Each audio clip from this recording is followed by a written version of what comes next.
Bismillahirrahmanirrahim. Assalamualaikum warahmatullahi wabarakatuh. Eh, Selamat siang semuanya. Salam sehat untuk kita semua. Mudah-mudahan kita masih diberikan kesehatan untuk bisa beraktivitas seperti semula.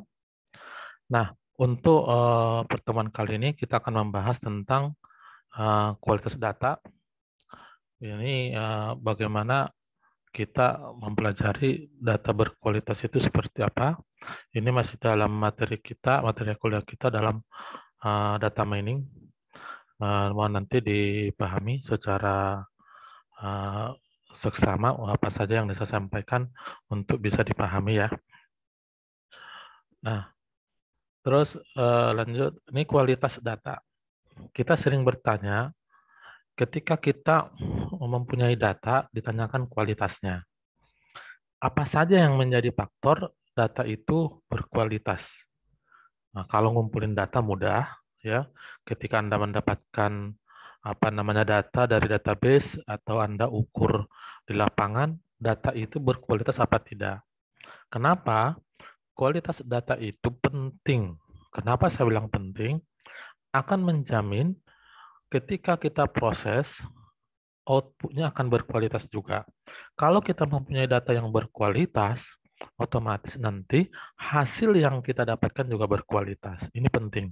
Apalagi kita mata kuliah data mining ini, yang notabene kita harus mempunyai data yang berkualitas dan kumpulan data yang sangat banyak dan berbagai macam struktur. Itu data itu harus kita olah dulu supaya berkualitas. Kurang lebih begitu ya. Jadi mohon dipahami, jadi kualitas data ini harus jadi sangat pertimbangan ya. Bukan hanya suatu, ayo kualitasnya gimana, bukan, tapi harus jadi pertimbangan utama gitu ya. Nah, di sini permasalahan kualitas data ditinjau dari aspek pengukuran dan pengumpulan data. Nah, kesalahan pengukuran itu bisa mengakibatkan bahwa data itu kurang berkualitas. Contohnya, noise. Noise itu adalah kotoran. Kalau kita kotor ya, kotor bukan kotor dalam artian ini ya, masih data itu masih kotor. Contohnya, kalau di dalam image Anda foto objek tapi banyak di sampingnya, gitu ya, itu banyak noise yang mengganggu gitu ya, seperti itu. Itu harus jadi pertimbangan ketika kita ngambil data gitu ya. Terus juga ketika Anda mengumpulkan data, contohnya data di perusahaan ketika ada umur gitu ya, ada umur. Ketika ada umurnya itu ada yang 1 tahun, 3 tahun kan itu tidak mungkin orang kerja umurnya segitu ya. Itu salah satu noise ya. Noise itu dengan outlier berbeda. Ya. Noise itu eh, di luar apa namanya range atau di luar eh, data yang ada. Contoh yang tadi saya bilangin. Umur berapa karyawan itu kan paling tidak kan minimal 18 gitu ya. Kalau udah ada 10 tahun, berarti ketika mendapatkan data itu ada yang masalah, itu namanya noise. Nah, yang itu kalau dikatakan dengan outlier, outlier itu contohnya gini, ketika Anda mendapatkan data gajian, ada rata-rata gaji orang itu sampai cuma misalnya 10 juta, tapi ada yang diinput itu 20 juta. Tapi mungkin dia benar bahwa punya gaji sangat besar. Mungkin dia seorang manajer, tapi seorang manajer itu hanya punya hanya 1 orang gitu ya. Jadi itu yang dikatakan outlier. Kalau noise itu yang tadi ya. Ketika kita punya data umur, umur orang kerja itu ada datanya 10 tahun, 5 tahun gitu ya, itu namanya noise gitu ya. Terus bias, bias itu tidak apa ya, kesalahan. Contohnya, Anda mengukur panjang kali lebar kali tinggi. Tapi Anda tidak pas ukurnya gitu ya. Masih ada kurang setengah senti apa 1 senti, itu namanya bias. Yang setengah itu namanya bias. Makanya ini salah satu jadi pertimbangan kita untuk mengambil data. Bias itu harus jadi perhatian kita. Terus adalah presisi. Presisi itu adalah bagaimana ketepatan data itu terhadap lapangan. Paham ya? Ingat, yang dikatakan presisi itu ketika Anda mengambil data data pertanian, hasil pertanian dalam satu desa, Anda harus menanyakan ke sumbernya. Jangan hanya asumsi. Contohnya, keluarga si A atau si B, anggap aja lah segini datanya. Itu tidak boleh. Bahwa data Anda itu tidak berkualitas. Paham ya di situ? Oke. Terus akurasi. Akurasi itu, gitu ya. Akurasi itu ketika kita kumpulkan data-data, contohnya pertanian, gitu ya. Data pertanian, ketika kita hitung, nanti kita kumpulkan, sudah presisinya baik, itu akan dibagi nanti dengan apakah semuanya itu eh, ketika kita kita bagi dengan semua data itu, apakah hasilnya bagaimana? Apakah kejomplang apa tidak? Itu salah satu juga yang menjadi tolak ukur kita untuk mengukur suatu data untuk menghindari data-data yang kesalahan. Ya. Jadi itu jadi pertimbangan. Empat ini penting untuk dipahami kalau Anda seorang data science, kalau Anda seorang pengen jadi seorang main di artificial intelligence, machine learning, dan lain-lainnya, gitu ya. Nah, lihat di sini beda bias dan presisi bisa dilihat di sini. Nah, lihat berat standar lab suatu benda adalah 1 gram dan diinginkan untuk menghitung presisi dan bias dari skala benda dari hasil pengukuran yang baru. Dilakukan pengukuran sebanyak 5 kali, hasilnya. Nah, pengukuran pertama itu 1,015, pengukuran 2 itu adalah 0,990, terus ketiga 1,013, yang ketiga 1,001, yang kelima 0,986. Ini kan tidak sama semua, padahal objeknya sama. Paham ya? Nah, caranya bagaimana? Gitu ya, mencari bias itu. Kita mencari mean dulu. Mean itu adalah nilai tengahnya ya.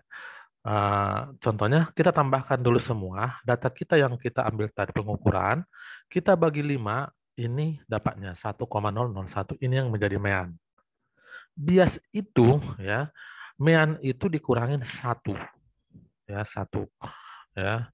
1 berarti 0,001. Ini yang dikatakan bias. Berapa biasnya? 0,001. Plus apa min? Plus, gitu ya. Seperti itu. Oke, paham ya di situ? Nah, terus ada presisi. Presisi itu, nah, yang ini, yang data pertama ini dikurangin dengan eh, mean. Ini, ya, yang ini ya 1,05 ini dikurangi meannya. Kan data ini kan mengambil dari sini ya. Ya. Terus yang ini di mean semua ya. Lihat mean ada 5 ya. Terus yang data ini ada ngambil dari sini ya. Nah, dibagi 4. Kenapa 4? Ya. 1, 2, 3, 4, 5. Sorry, ini salah. Ini harus bagi 5. Ini 1, 2, 3, 4, 5. Kita punya data 5 ya. Nah, terus di sini, nah itu yang kita dapatkan tadi sebagai mean-nya ya, apa presisinya ya, seperti itu. Nah, kesalahan mengumpulkan data, outlier. Tadi saya sudah singgung tadi outlier. Ada missing value. Outlier itu seperti ini nih, lihat. Data itu di sini gerombolannya, ini apa namanya, eh, cenderungannya itu adalah kan linear ya. Dari titik sini ya ke sini linear, tapi di sini ada satu pecicilan keluar dari sini. Ini yang dikatakan outlier ya. Nah, ini outlier per satu data set. Kalau yang ini outlier dari data set.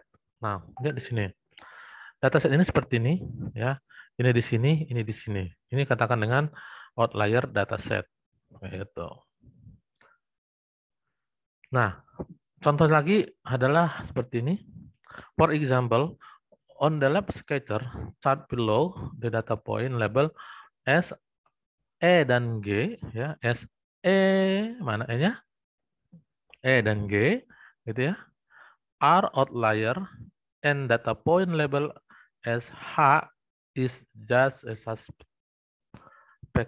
outlier. Nah, F ini diprediksikan di di apa namanya sebagai outlier. Ini, oh ya, dan ini juga karena jauh dari gerombolannya. Seperti ini namanya outlier, contoh outlier, gitu ya. Lanjut ya, terus ini habis itu kita sudah dapat datanya ya, udah tahu tadi ya outlier tadi ya, udah tahu tadi noise ya. Sekarang kita langsung pengolahan proses data. Data itu harus kita proses dulu. Kita kumpulkan tadi, bebas dari salah pengukuran, habis itu kita olah datanya gitu ya. Nah, ini namanya urutan penelitian seperti itu. Ketika Anda nanti mau buat skripsi atau TA ya, nanti ketika pengujian jangan langsung nanti dapat data langsung dimasukkan, tapi harus kita processing dulu datanya, pre-processing namanya gitu ya. Sebelum kita olah, kita pre-processing dulu gitu ya. Nah, di sini apa saja yang dilakukan dalam hal pre-processing itu biasanya gitu ya. Tapi ingat, langkah-langkah ini tidak semua kita lakukan ketika kita mempunyai data. Tergantung kebutuhannya. Pak, gimana caranya menentukan kebutuhannya gimana? Nanti lama-lama Anda kalau bermain di data nanti akan tahu. Oh, kalau saya menggunakan informasi ini, mengolah informasi ini, data ini yang saya gunakan gitu ya. Itu penting. Ya, data dalam KDD mengalami beberapa proses. Ya, KDD itu kemarin kan masih saya bilangin knowledge discovery data ya, masih dengan data mining juga ya. Ini nama istilahnya saja ya. Terus pengolahan awal bertujuan untuk mendapatkan dataset yang dapat diolah dengan cepat dan menghasilkan kesimpulan yang tepat. Paham ya? Berarti tujuan kita pre-processing itu adalah mendapatkan data secara cepat dan tepat. Jadi ya, prosesnya adalah ada yang namanya pengumpulan, agregasi namanya. Penarikan contoh, sampling, pengurangan dimensi namanya dimensional reduction. Ada pembuatan fitur, fitur creation. Ada pendiskritan dan pembinaran, discretion dan binarization. Terus ada transformasi atribut, atribut transformation. Nah, ini adalah salah satu pendekatan kita untuk pre-processing. Saya ulang lagi, tidak semua digunakan ketika kita punya data. Lihat penggunanya yang mana yang cocok. Nah, dan di sini rata-rata punya algoritma ya. Agregasi ada algoritmanya, dimensional reduction ada algoritmanya, ya, discretization ada algoritmanya. Bisa Anda gunakan nanti hanya untuk pengurangan dimensi sebagai karya tulis Anda atau tugas akhir Anda nanti ya. Seperti itu. Nah, lanjut ya. Ini pengawalan processing data tadi. Ini yang 7 ya, ada 7 semua tadi ya. Yang tadi. Terus seperti ini, yang dikatakan dengan aggregation itu. Adalah proses pengkombinasian atau lebih dua atribut atau objek dua ke dalam satu atribut tunggal atau objek. Perhatikan di sini. Nomor transaksi ya, nama barang, lokasi toko, tanggal, dan harga.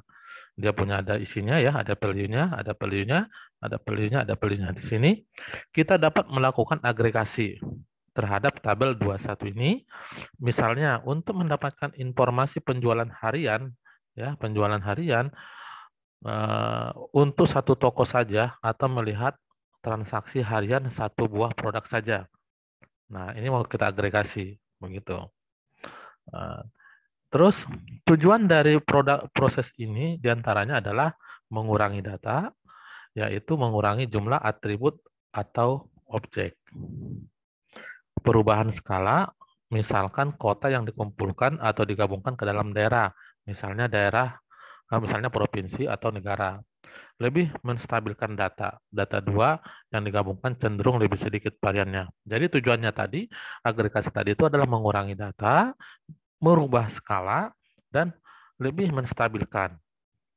Perhatikan, kalau kita lihat sini, kalau kita hanya melihat informasi penjualan harian, bukan di sini kan? Penjualan harian kan ini kan? Nah, ini terus kita melihat transaksi per harian untuk satu buah produk saja. Berarti kita hanya menggunakan satu buah produk, misalnya super mie ayam gitu ya. Hariannya 1.500 gitu ya.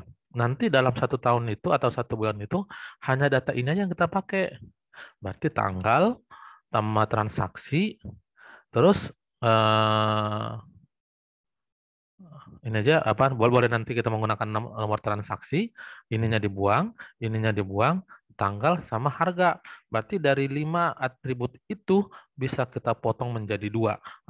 Apa bukan potong, bisa kita buang 2 menjadi 3. Gunanya apa? Kan tadi seperti yang slide tadi, tujuan adalah mengurangi data biar lebih cepat prosesnya gitu ya. Seperti itu. Ada menskalakan datanya. Nanti yang provinsi kita rubah menjadi negara gitu ya, biar lebih besar nanti di datanya nanti gitu ya. Menstabilkan data, kita gabungkan gitu ya bisa. Terus penarikan contoh merupakan teknik utama yang digunakan untuk seleksi data. Nah, sampling itu adalah metode atau teknik utama yang digunakan untuk seleksi data. Prinsip utama untuk penarikan data adalah menggunakan suatu contoh yang akan dapat bekerja hampir sebaik penggunaan dataset keseluruhan.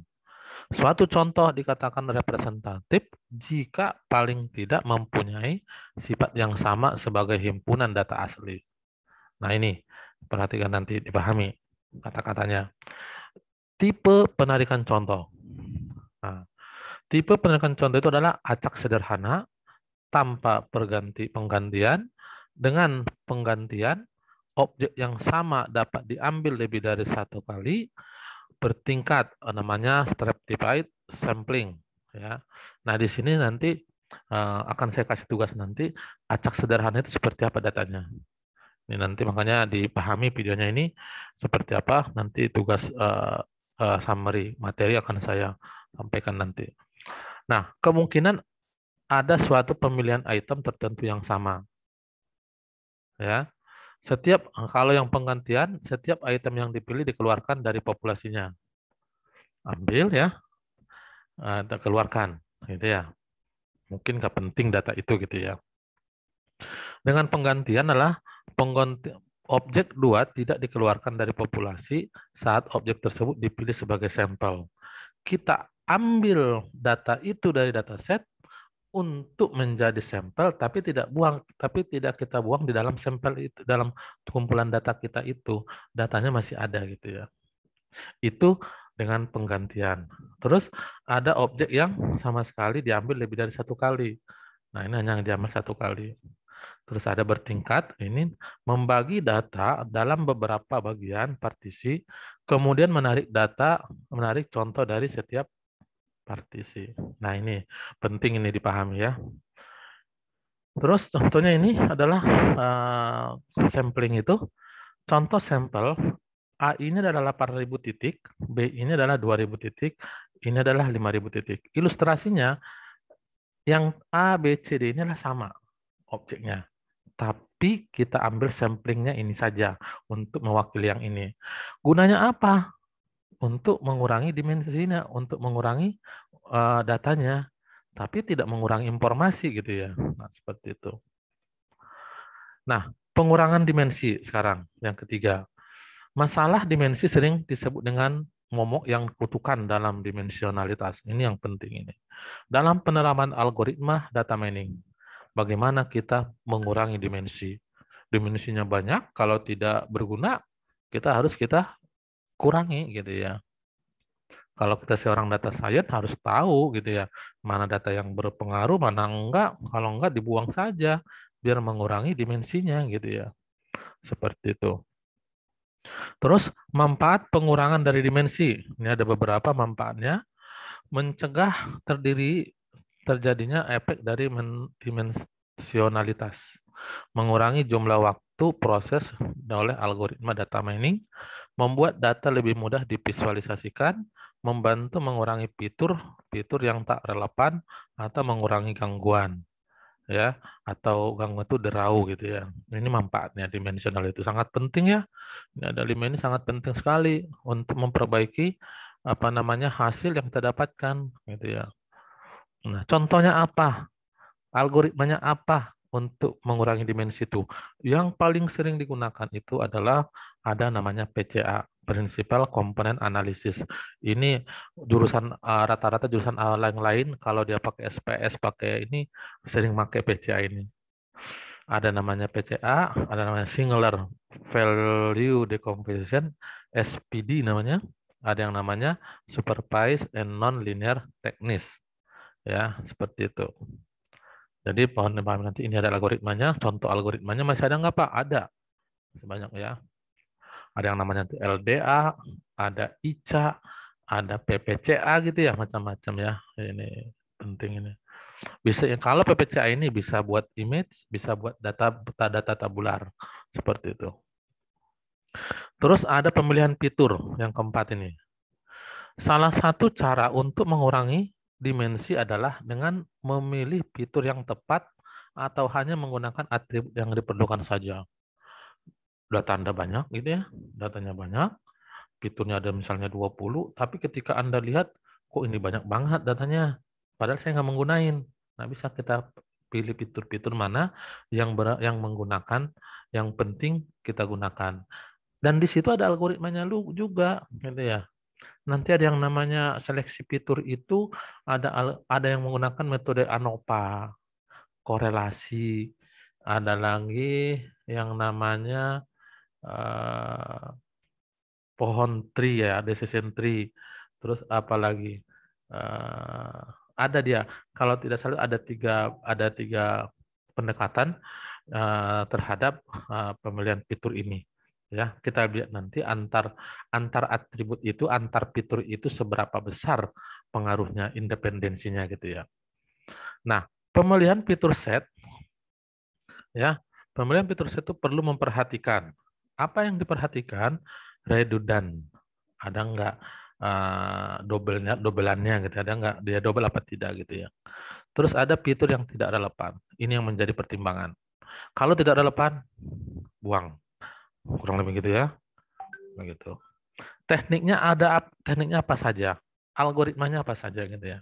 Ada yang namanya brute force approach, pendekatan brute force, mencoba sebuah kemungkinan fitur subset sebagai masukan algoritma data mining. Tapi ini kan waktunya lama, brute force, karena semua akan digunakan formasi mana saja. Kalau ada 50 formasi, lakukan semua. Berarti butuh waktu yang lama, tidak efisien, kurang lebih. Itu yang namanya brute force approach. Terus ada embedded approach. Fitur seleksi terjadi secara alami sebagai bagian dari algoritma data mining. Nah, ini ada kita masukkan fitur seleksinya secara alami terhadap data-data kita. Yang mana saja gitu ya data-datanya. Terus ada filter of fraud. Ya. Fitur dipilih sebelum algoritma data mining dijalankan. Kita mau filter dulu gitu ya. Tapi yang ini jarang digunakan, yang nomor embedded approach itu ya terjadi secara alami. Rata-rata sekarang sudah campur tangan kita semua. Tapi ada nggak? Ada, tapi jarang sekali. Terus ada yang namanya rapid approach, menggunakan algoritma data mining sebagai sebuah kotak hitam untuk mendapatkan subset dari atribut yang lebih banyak.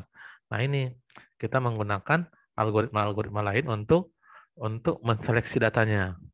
Nah, jadi ada ada pendekatan utamanya, brute force, embedded, filter, sama rapid. Ada 3 tadi yang saya bilang tadi. Itu penting dipahami nih. Nanti materi ini harus dipahami kalau Anda seorang data science yang baik. Gitu ya.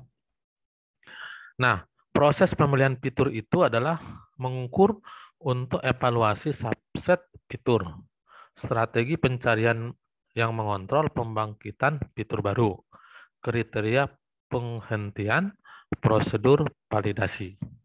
Ya, nah, nanti bisa Anda nanti perdalam lagi, Anda cari googling ya, bisa Anda gunakan bisa Anda cari lebih dalam pemahamannya.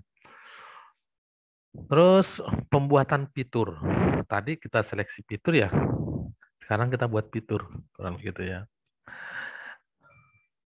Merupakan proses membuat atribut baru yang dapat menangkap info penting dalam sebuah himpunan data yang lebih efisien daripada atribut yang ada. 3 metodologi umum bisa digunakan untuk membuat fitur. Contohnya, data ini saya bisa reformasi ke dalam bentuk lain. Bukan data sama persis kayak gitu datanya, tapi dalam bentuk lain. Biasanya kita menggunakan namanya PCA. Tadi ya, Principal Component Analysis tadi. Itu bisa menjadi. Tapi data yang atribut fitur yang baru itu tidak mengurangi informasi dari yang kita dapatkan gitu loh. Dari data yang sebelumnya gitu ya. Itu banyak kayak gitu. Makanya kita rekayasa dulu datanya. Makanya menggunakan algoritma. Kita buat fitur-fitur baru lagi. Tapi tidak bisa asal sembarangan kita buat. Tapi ada yang namanya teori-teori atau literatur yang harus kita ikutin gitu ya. Ada algoritmanya gitu ya. Seperti itu. Makanya algoritma itu sangat banyak. Jangan kehabisan nanti tentang algoritma untuk ke tugas akhirnya. Dari sini juga ada cukup. Pembuatan fitur juga sudah menjadi suatu judul tugas akhir gitu ya. Nah, di sini ada namanya ekstraksi fitur domain. Ya, spesifik ya. Terus pemetaan data ke ruang menggunakan transformasi Fourier. Ini algoritma Fourier untuk transformasi weblet. Nah, ini juga algoritma nih ya. Terus ada konstruksi fitur dengan menggabungkan dua fitur. Ini adalah metode ini sering dipakai untuk pembuatan fitur baru gitu ya. Nah, terus terakhir ada pembineran dan pendiskritan. Transformasi data dari kontinu dan data diskrit ke atribut biner disebut dengan pembineran. Data kita kontinu, jadi kita buat menjadi diskrit. Itu namanya binarization. Ya. Terus transformasi data dari kontinu ke kategoris disebut dengan diskrit. Ya, discretization. Jadi kalau kontinu ke diskrit itu binary, kalau kontinu ke kategoris itu namanya diskrit. Ya gitu ya. Nanti contohnya nanti coba Anda lihat nanti. Saya pengen kalian nanti bisa paham nggak sih, nanti saya coba nanti saya tanyakan nanti ketika kalian nonton video ini, kalian nanti cari googlingnya, coba nanti samakan apa bahasan kita ini, cari di Google-nya gitu ya. Seperti itu. Nah, di sini ada contoh sederhananya ya, pendiskritan dan pembinaran. Algoritma asosiasi memerlukan data dalam bentuk biner. Salah satu tekniknya adalah jika ada M nilai kategorikal, ya, M kategorikal, berilah dia nilai integer yang unik pada interval 0, M-1, ya. Jika atributnya ordinal, maka urutannya harus diperhatikan dalam memberikan nilai. Tiga adalah konversikan untuk setiap nilai integer ke dalam bilangan biner. Contohnya, teknik pembinaran data dilihat pada tabel. Ya, nih. Ini kita punya atribut 1, 2, 3, 4, 5. Ya. Whole ini 0, 1, 2, 3, 4. Ini namanya ordinary. Karena berjenjang. 1, 2, 3, 4, 5. Ini adalah yang namanya discrete. 0, 1, 0, 1, 0, 1. Ini juga 0, 1, 0, 1, 0, 1. Paham di situ ya? Nah, seperti itu. Ini adalah yang dikatakan dengan all for, okay, good, sama groid. Ini adalah namanya kategorisasi ordinal binary. Paham ini hasilnya ya? Seperti itu. Nah, pendiskritan untuk tujuan klasifikasi dibedakan menjadi dua.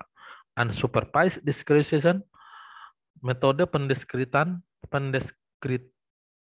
tanpa menggunakan informasi kelas. Kita diskritkan tapi tidak menggunakan informasi kelas. Ya, supervised discretization menggunakan informasi kelas.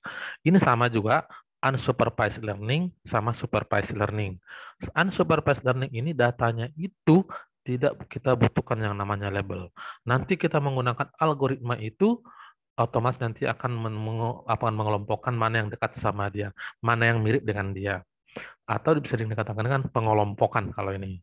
Kalau yang ini adalah supervised learning, nanti datasetnya itu harus ada namanya kelas yang sudah kita tentukan. Nanti algoritma supervised itu akan belajar sesuai dengan kita kasih kelasnya. Ini yang dikatakan dengan klasifikasi, gitu ya. Seperti itu. Nah, unsupervised discretization, yaitu adalah metode discretization tanpa menggunakan informasi kelas, ya. Pendekatan yang digunakan adalah satu, pendekatan equal width, membagi range atribut ke dalam sebuah jumlah interval yang ditentukan user yang masing-masing mempunyai lebar yang sama. Pendekatan equal frequency atau equal depth menempatkan objek-objek dengan jumlah yang sama pada setiap interval. Contohnya, rubah atribut taxable income pada tabel 21 menjadi atribut kategorikal dengan kategori rendah, sedang, dan tinggi. Data ini kalau mau kita kategorikan seperti apa gitu ya. Nah ini lihat, anggap ini range-nya itu kita buat dulu range-nya. Data kita itu range-nya antara 60 sampai 220. Kita buat range-nya kategorinya rendah, sedang, sama tinggi. Coba kita buat nanti 60 sampai 113 itu kategorinya rendah. 114 sampai 167 kategorinya sedang. 168 sampai dengan 220 itu kategorinya tinggi. Nah, ini yang kategori ini coba kita isi yang berdasarkan data ini dan dengan range ini. Berarti di sini kita dapat tax income baru itu adalah 125 ini adalah sedang. Di mana dia? Berarti antara range 114 sampai 167. Nah, sampai begitu selanjutnya gitu ya. Seperti itu. Itu cara mengkategorisasikannya. Terus pendekatan equal frequency, short data, 60, 70, 75 sampai 220. Nah, kita mau coba datanya ini kita tampil data yang ada di sini. Coba sini rendah itu 60, 70, 70, 75.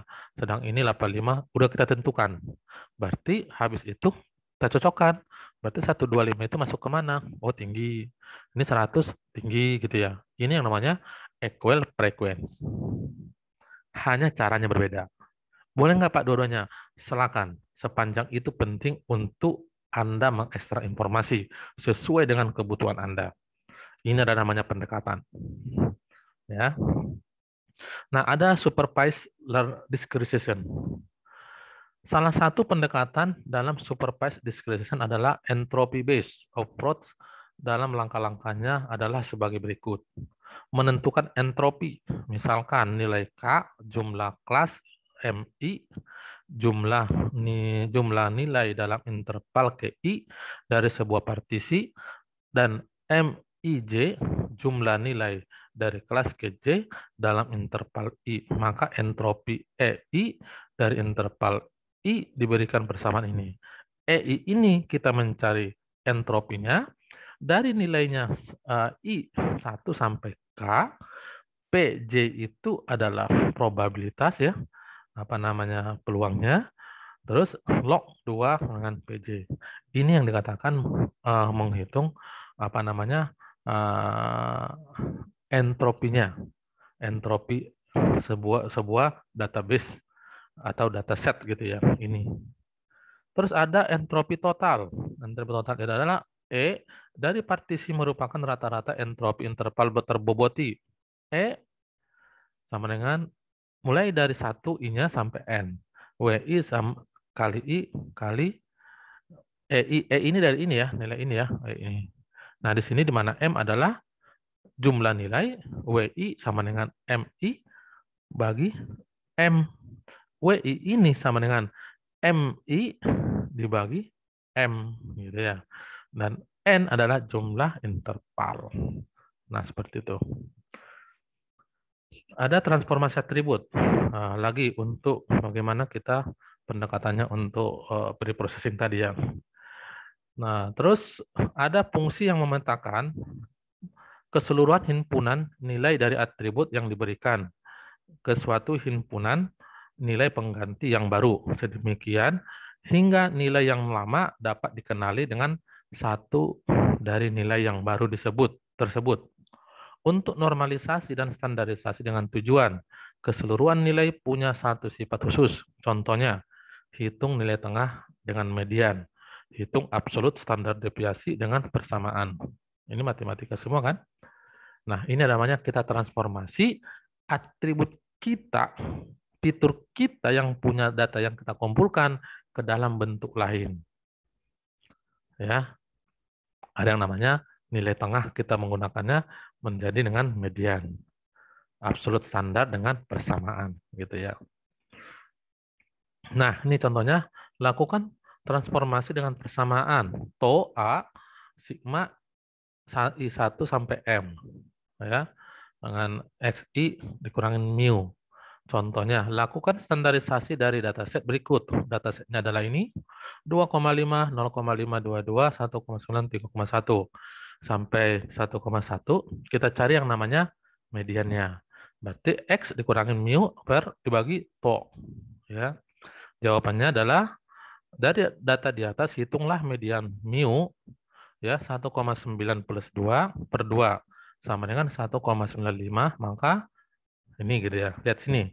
X-nya dulu dibuat, baru dicari rumusnya ini.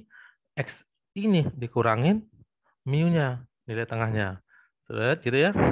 Habis itu, ini kita hitung. Ini sama ini. Ini namanya mutlak ya. Makanya sini yang jadi minus menjadi positif semua.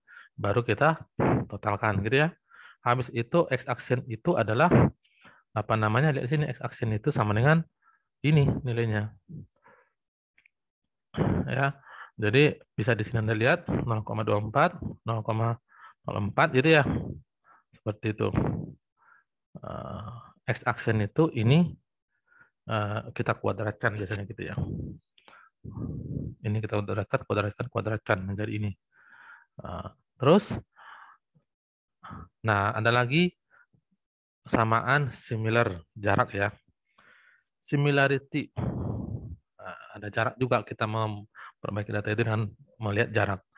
Kemiripan ukuran dengan 0,1 kita menggunakan dengan ide 0,1. Disimilarization tersebut sering disebut dengan jarak pengukuran kedekatan untuk atribut. Sederhana, dapat dilihat di slide berikutnya. Nah ini ya, bisa Anda lihat nanti. Nah ini adalah rumus. Ini adalah untuk nominal, ordinal, interval. Ini rumus-rumusnya. Ini tidak boleh Anda lupa ya. Kalau 0 itu sama dengan P, 1 tidak sama dengan Q gitu ya. P sama dengan Q tidak sama. Nah, seperti itu. Nah, lakukan transformasi persamaan ini. Nah, ini udah sama kayak tadi ya. Seperti itu. Saya ulang lagi. Ini pengukuran dua objek. Terima kasih untuk pertemuan kita kali ini. Nanti tolong disimak videonya dari awal sampai akhir. Jangan cuma absen saja ya. Itu ada yang rugi nanti nggak dapat apa-apanya gitu ya. Saya akhiri. Wabillahi taufiq wal hidayah. Assalamualaikum warahmatullahi wabarakatuh.